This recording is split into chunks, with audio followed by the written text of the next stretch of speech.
Hello, this is Ben, and today we're going to talk about socialism and Marxism. So, instead of looking at the definitions of the terms, let's just look at how the argument often goes today.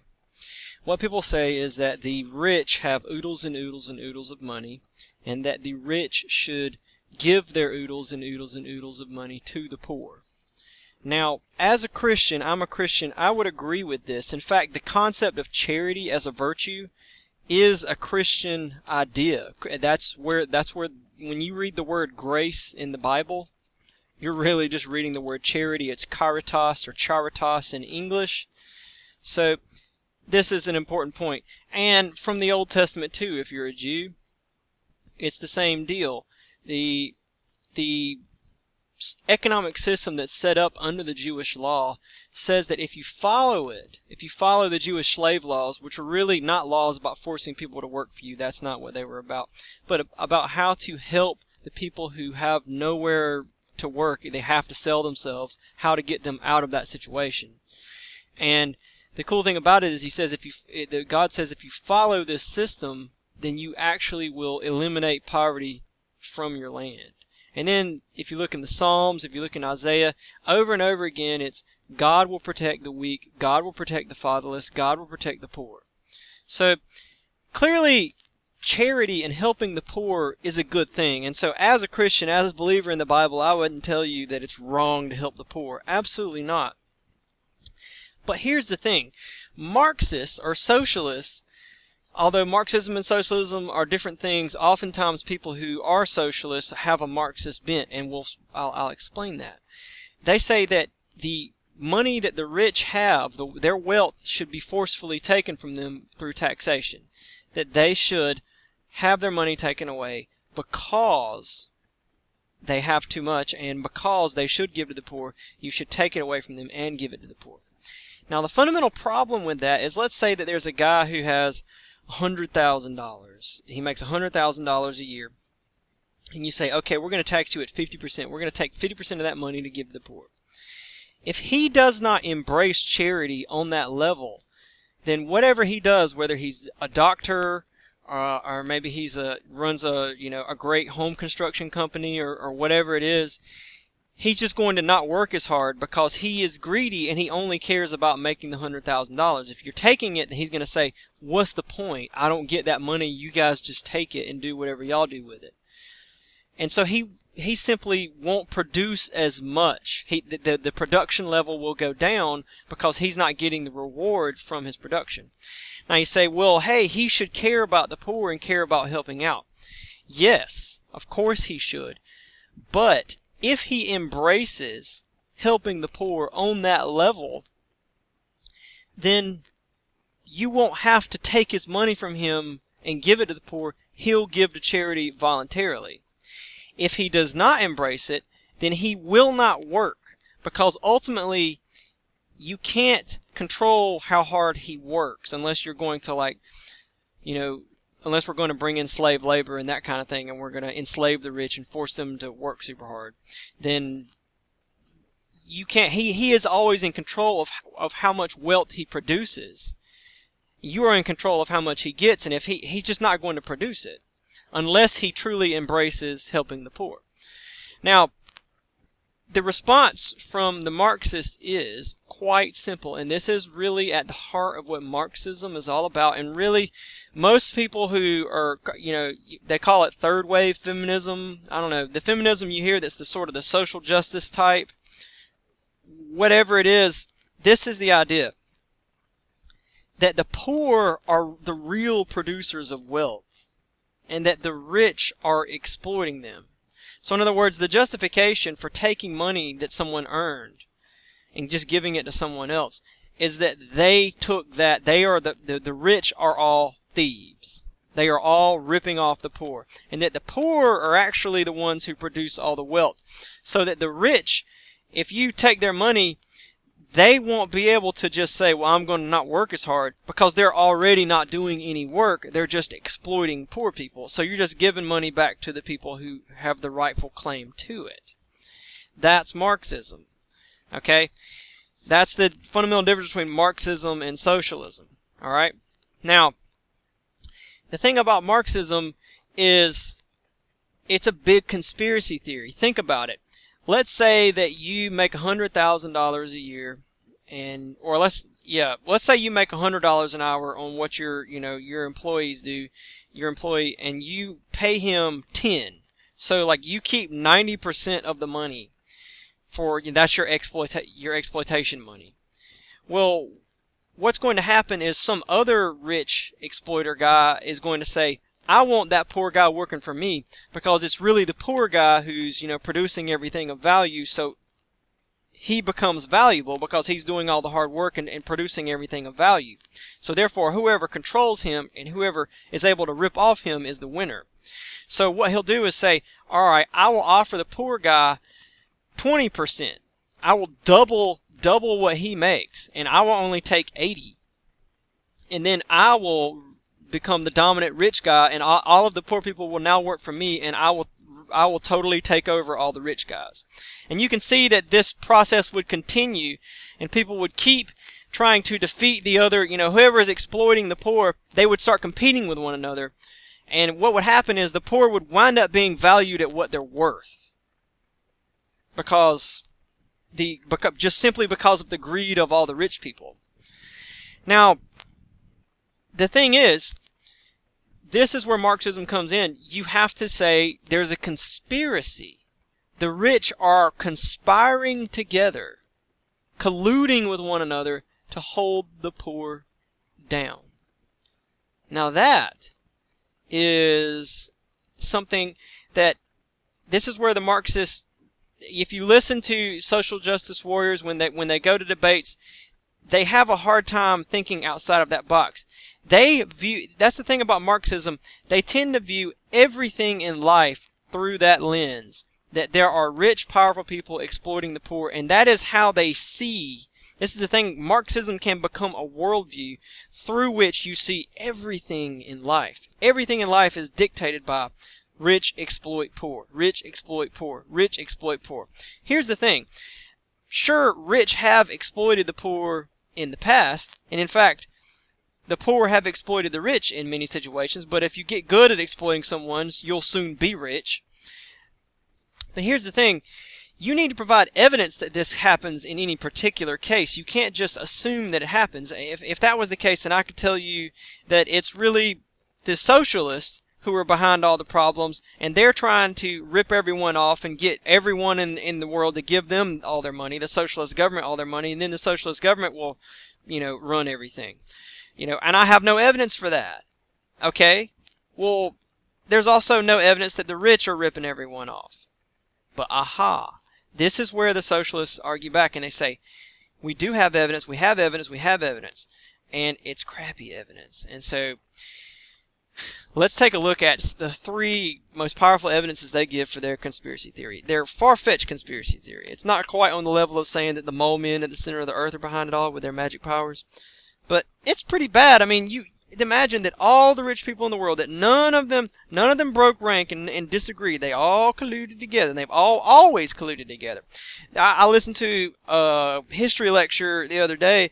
This woman believed from the dawn of civilization, everything she interpreted, it was about rich people exploiting poor. And you have to prove that. You can't just assume that it's true. You need to provide evidence for your belief. Otherwise, your belief is on equal standing with saying that the mole men at the center of the earth are behind it all.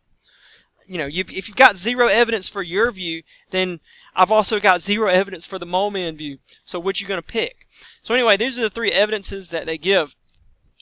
One of the first ones is lack of opportunity. And I'll give you a little story to kind of help illustrate this one. When I turned 16, my mother was able to buy me a car. And I was able to have a car. And with a car, I was able to get to work. And you don't think of that as an opportunity, but if you compare to a friend of mine who was younger than me, but when he turned 16, his parents shared a car. They couldn't afford a car for each of themselves. So they certainly could not afford a car for him. So he had to take a job that was walking distance. Fascinatingly, he did the exact same job that I did. And he did a good job at it. We were both butchers. But he got paid less than minimum wage, and I got paid minimum wage, and I was able to get raises to where I was making above minimum wage. Why is that? And you would say, well, he's got a lack of opportunity because he doesn't have a car. And so he's being exploited. He's being ripped off. And so this is just inherent in the system. But it's not as simple as that. Yes, he has a lack of opportunity, but the opportunity that he lacks is the opportunity to produce. He is not as productive as I was, not because he's not a hard worker, not because he's stupid or lazy, but because he just lacks the benefit of having parents who are able to buy him a car. So one of the main things that you produce as an employee of value, the fundamental thing you produce is showing up. He is not able to show up at 99% of the employers and businesses around town. He's only able to show up at the ones that are on foot. He can get to on foot. So he's simply, there's nothing he can do about it until he's able to get a car. So it's not like he is being ripped off. He is truly not as productive. If he was more productive, then he could have worked with me. I would have helped him get a job, but he just simply could not produce showing up because he didn't have a car. So it's not like that is not evidence that he was being exploited by the poor, by the rich. He was just simply in a situation where he lacked the opportunity to be as productive. And it wasn't his fault. It's just a situation he was born into. So what he needs is a helping hand. And, some of us got together. Well, one friend got together and got him an old car. And he was able to have a car and leave town and move and get better jobs. And then I and others helped him, when repairs needed to be done to the car, some serious repairs. And, he had, different difficulties. But someone like him is not being ripped off so much as they just lack the opportunity to be as productive. He's not, he's just not as valuable because he can't show up. And that's the fundamental component of value to the employer, is that the employee has the ability to show up. And for where I work and where most of the businesses are, he just simply could not show up. All right, so that's just not evidence. Another argument of the two more that we'll give is, look at these CEOs or these guys who make uber millions and billions of dollars at these companies. They're very rich. How dare they, say that the guy who flips hamburgers at McDonald's makes minimum wage, he makes $7 an hour, and the guy, running the company makes millions, hundreds of millions of dollars a year. Are you really telling me that he's worth 10 million of the other guys?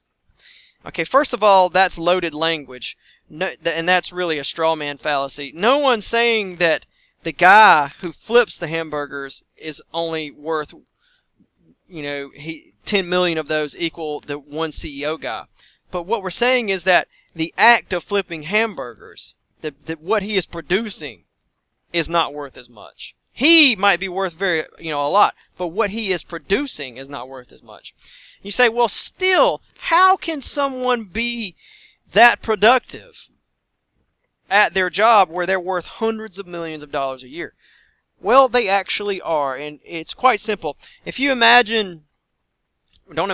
just think back to the 80s.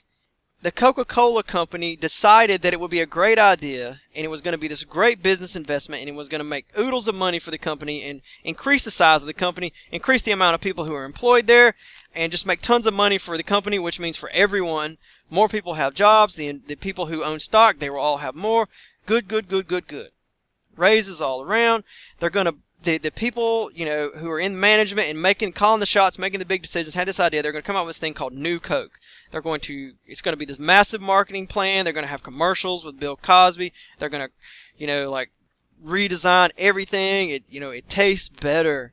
And a lot of people, they did all the testing. They were certain that it tasted better, and it almost killed Coca-Cola. I think they lost 60% of the company's value.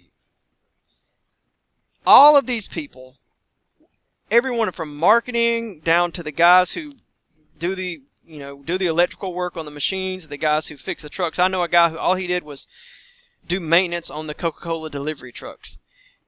everyone had to change what they're doing, work super hard because of this great idea, and then it turned out to be the worst idea ever. So the point is you've got to have someone at the helm of the company, and that person can improve the company, but what they can really do is completely destroy the company. And you want to talk about millions of dollars? Think about all the people that lost their jobs because of the unwise decisions that came from the people at the helm.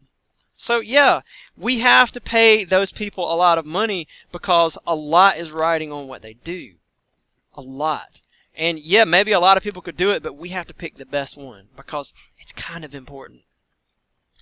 Alright, and the final evidence that we'll look at is minimum wage. Now, the thing about minimum wage is they always argue, and Bernie always tweets out, the minimum wage is below the living wage. The minimum wage is below the living wage. The minimum wage is below the living wage. And we ought to have a law that says, you know, people shouldn't be allowed to be paid less than, you know, a minimum wage.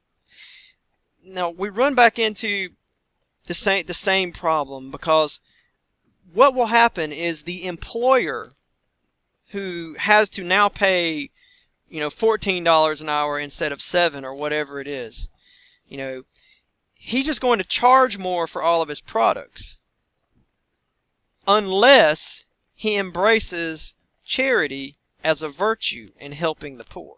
So the thing is, you can't really force it. That's the thing. You can't really force it. He's just going to charge more for everything. And different states across the United States have different minimum wages. I live in Georgia where I'm pretty sure it's the federal minimum. But in California, it's $11. I have a friend who moved to California. And he says, yeah, I'll make $11 there. That's easy to get a job for $11. I was like, wow, that's, you know, it's hard to get a job just anywhere. Just show up and get a job here for $11. He said, yeah, but $11 doesn't go anywhere over there, you know. And so what happens is everything costs more, and so you don't really fix anything. The only way to, you know, really help the poor is for people to embrace charity as a virtue, which means we need a moral development. This is not something you can just force. And the problem with Marxism is that it assumes, you know, the rich are exploiting the poor, but who's this, you know, if they're that evil, what are you going to do? You know, what do you expect to do? Now, one of the big flaws with Marxism in practice, what we've seen as far as communist governments have gone is you're giving absolute power to the government, to the state. You're creating an all-powerful state. So the French Revolution happened, and they replaced the nobility, the aristocracy, the kings and the queens, and also the very powerful Catholic Church. But they were replaced with the bourgeois, which is the lawyers and the landowners and the one percenters, you know, the factory owners. And they became the new corrupt rulers, so Karl Marx says. And so Karl Marx said the bourgeois revolution needs to be replaced by the revolution of the common laborer. So we get communism. And the problem was the revolution of the common laborer put people like Joseph Stalin, you know, Mao Zedong, you know, Pol Pot, people like this in power. And these people now had even more power concentrated in even smaller hands. So that's the fear of Bernie Sanders or someone like that. He's like, you know, the answer to everything is for you to give me all your money, and then I'll make sure everybody gets a fair share. And that's a little bit scary. Now, the other main argument in favor of Marxism, or not Marxism, but just in favor of socialism is, why don't we as a society put all of our money in one pot so that we can cooperate on how we spend it, so that we can all comply and be in agreement and, you know, work together. The problem is that there's fundamental problems with compliance on that level and cooperation on that level. Fundamentally, it has to be authoritarian. There has to be an authoritative leader who tells everyone what to do. It's not really as democratic. And, you know, a lot of people tell me, well, you know, socialism is fundamentally democratic. You're supposed to elect representatives. But it's not as democratic as having your own money and choosing what to do with it for yourself. When you cooperate, then whoever is in charge of the cooperative effort and the cooperative fund just decides what you get. And yeah, you vote on the guy who calls the shots, but it's not the same as going out and buying what you like. All right, so the thing is, in a free market economy, you have, the basic laws of supply and demand. If someone produces something of value, and I'm not going to go into as much detail on this as I would like, but I just thought I'd make this video for now.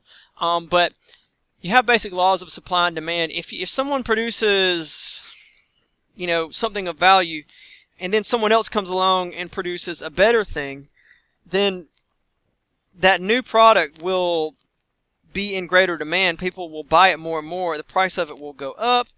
And so what will happen is you will weed out the product that people don't want.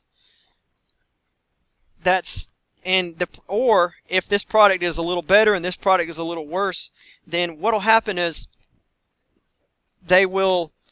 people will buy more of the one they want more of, and then they'll be able to charge more for it until the supply meets the demand. And what the market will do, it will set a price for the product or the service basically based on whatever people really value it at. And that value of the product will be determined by the actual user of the product, instead of some guy in a dusty office calling the shots for like millions of people. So this is the question: do you have a better idea about what your $5 in your pocket is worth, or does someone in the government have a better idea? And when that guy in the government is making that decision for everyone. So there is this sense in which, do the nobles know better than the commoner? Is democracy better, or is a monarchy better, at the end of the day? Or at least a representative, sort of incredibly powerful representative government.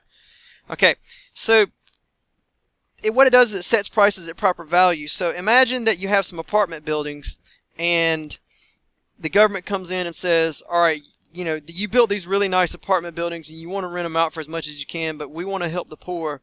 And so we're going to tell you that if a poor person comes, you have to, and if they qualify as low income, then you have to rent it out to them for less.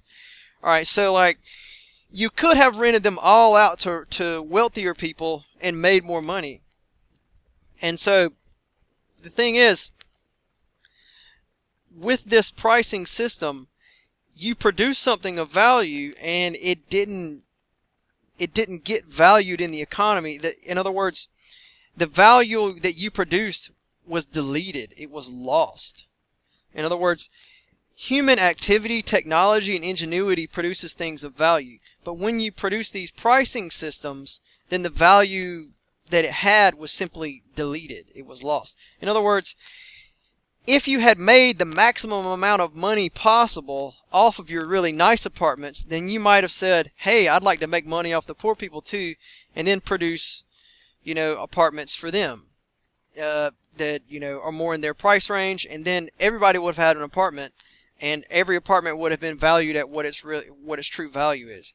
Okay, now if you want to say, well, the poor, really, they need assistance because they can't afford the basic things that a person needs, well, then you're making an argument in favor of charity, and so we've talked about that.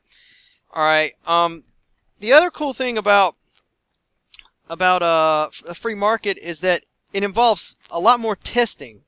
In other words, when you have a representative government and they have to make decisions for all of the people they represent, then they have to kind of look at something and kind of take a big risk and put a whole bunch of money in that pot. And it's like, okay, everyone's going to get the Yugo. So that was an example of the Yugoslavian automobile line that came out from this socialist government, the Yugo, and they were just terrible cars. But, the government has to kind of they kind of have to decide for everyone because it's a big cooperative effort. Whereas in a free market economy, slowly and surely different people try out a product. If a new car comes out, more and more people try it out. And eventually, people, the better products win the day and take over and become huge and dominant. All right? So that's kind of an idea too. And then a free market is more fluid when it comes to technological improvements. When something new comes along, it has the ability to adopt that and let that slowly spread through a form of testing throughout the society and, become better. The other problem is that cooperative efforts become inefficient the bigger they become. So like, if let's say I used to work on a two-man crew, it was me and one other guy. So like, it made sense for us to cooperate when it came to lunchtime. If he wanted to eat lunch, a sack lunch, then it made sense for me to eat a sack lunch. It made sense for us to cooperate. If we wanted to go out to eat, it made sense for us to both want to go out to eat, essentially. So if you bring that to 500 people, it becomes really complicated to have a cooperative effort that suits all of those people. And what's going to happen is people have individual needs, they have individual differences and different things about each person where you can't just treat them all the same. And so the argument is that socialism probably works a lot better in countries where everyone's the same, like, some place like Sweden where everyone's 6'5" and has long blonde hair and blue eyes, and the same health problems, the same belief system, the same lifestyle, the same hobbies. It might make more sense to just cooperate there. It's debatable. But in America, it's the place where they say, I can go to Taco Bell right now and a black guy will be there with AC/DC playing on the radio and they will serve me fake Mexican food. Or the classic statement is that there's a Korean selling kosher tacos. Tacos only for Jewish people in LA. Nowhere else in the world do you find that kind of diversity. And that kind of diversity needs more freedom for the individual to, know what's best for them. So, anyway, that's kind of the gist of it. That's, ultimately, this video was really about Marxism, not so much socialism. I would like to make another video about socialism later. But I just made this one, and I hope that it made some sense to some people. And ultimately, yeah, I believe in charity, but I don't think forcing people to give to charity is a realistic possibility. That's the bottom line, unless you believe in a conspiracy theory. But if you do have conspiracy theories, you're going to need to provide evidence for that. You can't just expect us to believe it until proven wrong. Anyway, I hope you enjoyed this video, and thank you for your time.